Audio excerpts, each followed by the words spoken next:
Hello those watching the replay, and welcome to the video. And for those who don't know me very well, I'm Diana Marchand, and I don't know what I call myself, a health and wellness coach for women over 40, helping them transition through the midlife phase and beyond, with your eating, with your living, with stress reduction, with dealing with your hormones, helping to balance your body better, things like that. And I'm just going to share this video. So, see if anybody else. I have this topic. I've been wanting to do a video about this, and I think I have already, about this beef. Geez, I think something's, look at all my shirts all wrinkly under there. And then I was talking with the client today, and we really did talk about this topic, wow, you know, we think that so many women get confused over the food part, and it's like, that's the part I need help with. Just tell me what to eat, tell me what to do to lose weight, right? And that's what I'll do, and everything will be great. And the problem is that is not necessarily true, because if it was, more women would have lost weight in midlife, because the information is kind of out there, although it's confusing, I have to say. I am trying to find something here because this is such a boring, I need a better background. Right, so we're going to be talking about what I mean and what I feel are the actual reasons and the hardships and the tough parts of having the weight loss in midlife and gaining more energy, all of that kind of stuff. So let me just share this into my group and stuff. I need red glasses, seriously. So if you pop on, say hello. Group women. I'm doing this on my business page, which I really don't, but you know what? It's time to start. It is time to start doing things on there. Hello, is it Malone? Pamela Malone, I guess that's what it is, right?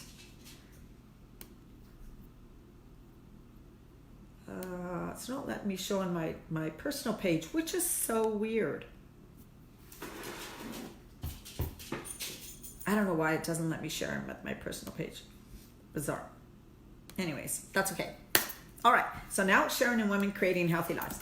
If you are a woman over 40 and you are not part of my Facebook community, women over 40, women creating healthy lives, come and join us there. That is really where I do most of my trainings. I do a lot of free trainings. I also post recipes, recipe videos, information. I answer your questions.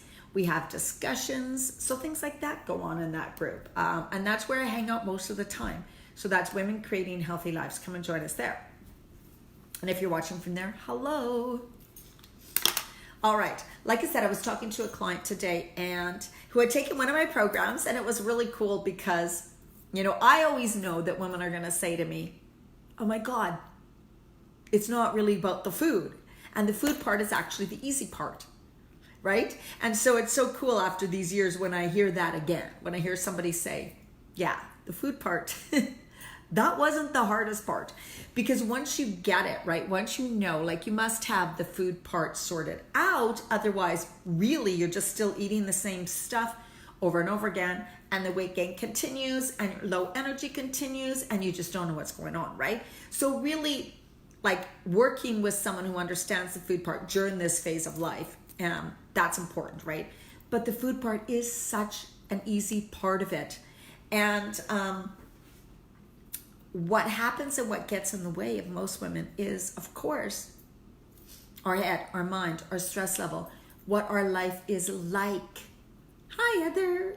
What our life is like and what we think is possible, in a way of, like, what I hear a lot is when I start working with women, a lot of my one-on-one clients are busy, more professional women or something. But even the one in my group, they're like, oh my God, my life is so busy. I only have so much time. I don't have enough time for this. I don't know what to do. You can hear the stress in their voice. It's like kind of like this chaos going on. And they're trying to fit so much in their life, but they also think or believe that there's nothing they can do about it. That this is just the way their life is. It can't change. There's no way, right? And so that's what we were also talking about. It's more about you always can change and adjust your life. And what gets in the way of the energy and the weight loss is how you managed your life, basically. I don't even want to say the word manage. The way your life has become over the years, because those things kind of sneak up. I mean, we make decisions that lead us to saying yes to this, yes to that. Then all of a sudden we're in this situation where we're like full of stress. We don't have time for ourselves. And you get kind of resentful about that. So when you go home, you're like, I worked all day. I was super, super busy. I get home. I have to make food for my family, or my husband's there, on and on. Then I just have more chores to do. And then the whole next day, I got to do the exact same thing all over again. So it's this like sleep, work, eat, sleep, work, eat, do errands sometime, go grocery shopping sometime, figure out what to eat. There's so much on you and you just are overwhelmed. And it's like, to you, all you can see, because you're running in this high stress state, right? All you can, and it's almost like a panic state. It's a dangerous state for your body. You can't see possibilities. You can't come up with solutions or be creative when we are in this high stress state. So what you're thinking is, oh my God, my life is so busy. I can't change it. I don't know what to do. I'm all confused. There's too much information out there. I don't understand.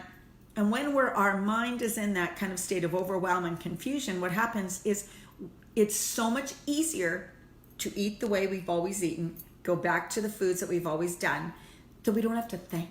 It's like it gives us a break. It's like, I've got so much going on that I cannot like take time to read through recipes, research things, figure things out, make a brand new recipe, go shopping for all the ingredients, all of those things, right? So then you don't. And what comes across is like, oh my God, I just can't do it. I'm too busy. Work is too busy. But work is the problem why I can't. Or my family and commitments are the problem why I can't lose weight, why I have low energy. But I'm going to tell you what's behind it all is that you continually are saying no to yourself. Is that, no, you know that at a soul level, that you've been continually saying no to your soul. You continually make other things more important than yourself. And that makes you feel terrible about yourself, right? You know, you feel terrible about yourself because you're like, oh my God, why am I doing this to myself? Your soul knows at a level that you're really not taking care of yourself. It wants you to, and you know that, but you can't face it because you feel you have no control over your life. And when you have no control over your life, you feel helpless. Your energy is drained. You just feel like you give, because you are. And you're not replenishing your energy. You're not giving back to yourself because you truly feel and believe that you have no time or that it's impossible for you to do that. Can anyone relate to that? And hello to those who are watching. Welcome. It's just really sad, and that really breaks my heart when I see so many women, you know, believe in a way deep down that they have no other options, that they have to put themselves last, that if they start to put themselves first, what will that do to the people around them? Will their world fall apart? What if they start saying no to things, right? Who's going to do it for them? Who's going to take over? Who's going to take some of the burden? Who's going to do it, right? Right? We think that. I mean, I'm somebody who used to love control too. So for me, it was like, if I'm not doing it, I can't really trust someone else to do it as good as I do it, obviously, right? And so then the more you take on, because you believe it, it's you that are believing that you're the only one who can do it. And you probably said, well, if I don't do it, no one else is going to do it. Or they always expect me to do it. This is, you know, I'm always the one who's expected. I have to do this. This is my role, on and on and on. But inside, your soul is saying, when is my time? And why are you putting me last? Because you don't feel you deserve to be put first. Not until everything else in your life is good, and not until other people offer to take things off your hand, or maybe even not until you retire, right? That's really sad. That's really sad. So just notice what's really going on behind it all. Are you really at that stage where you're like, I cannot take a minute for myself? And then you realize what's happening is you feel you're not worthy or deserving of having that time. Or is it that you also feel like you need to handle it everything yourself? But note that if you do, you are disempowering others around you, right? By you insisting that you're the only one who can handle things, you wanting to control things and thinking, yeah, well, no one else can do it. No one else is offering. You are not giving space for someone else to step up and do something, right? They're so used to you controlling everything and you doing everything, they're not going to offer. Because for one, they're like, well, she always does it anyways. Why should I step up? Why should I do it? She always does it. And that's you continuing to keep that pattern and that thing going. So just take a look at it and go, where is this really coming from, right? I somehow feel I'm undeserving of having time for me. I feel that that is not important, and that working, the making the money, the doing things for others, the making sure everybody else is happy is more important than yourself. That's really what's going on. And so when that happens, women go home, they feel like, I still can't have any time for me and blah, blah, blah, blah. I got to do this, I got to do this. So they grab the wine, so they grab the sweets, they grab the food, because that is the only little bit of joy or a treat or something for them that they actually are allowing in their life, right? And that's why many people do that. That's why many women are like, I just need that wine at night and I can't imagine giving up this, and I need my chocolate and I binge at night and I don't know why I start eating things and I can't stop. It's because that's the only time you're giving to yourself. It's the only time you're allowing yourself to have something that you consider a treat. If you actually put yourself as a priority, said, I deserve this, which is hard for most women to say, but it is absolutely true. And know that it's not just you. You are also giving other women permission, right? It's like when one woman begins to do that, the others are like, wow, I should really do that too. So let's change the norm. Let's get away from believing that women need to put everybody else first and themselves last.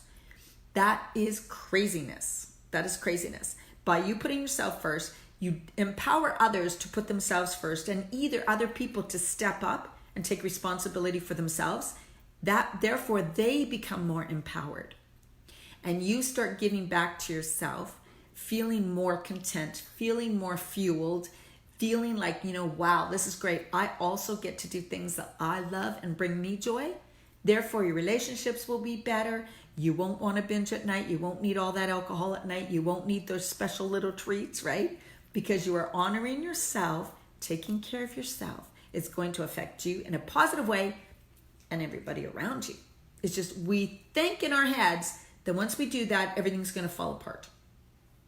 It would be the opposite. If you take charge of your life, responsibility for your health, wellness, which is time alone, time to replenish, time to refuel, time to fill up your cup. Because if you're constantly giving things away, you are empty. You cannot give from an empty vessel. You are good for no one.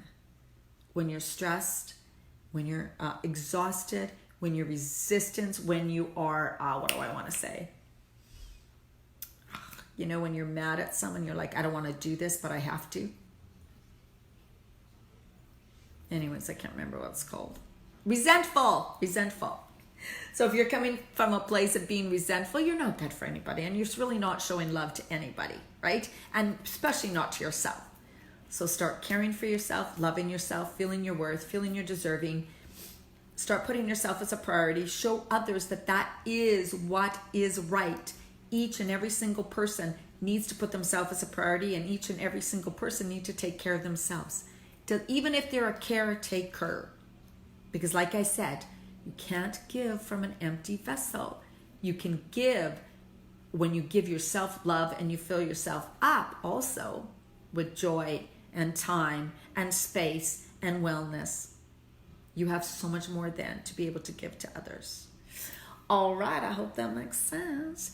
And I'm going to be doing a new program. I believe I'm calling it The Shift.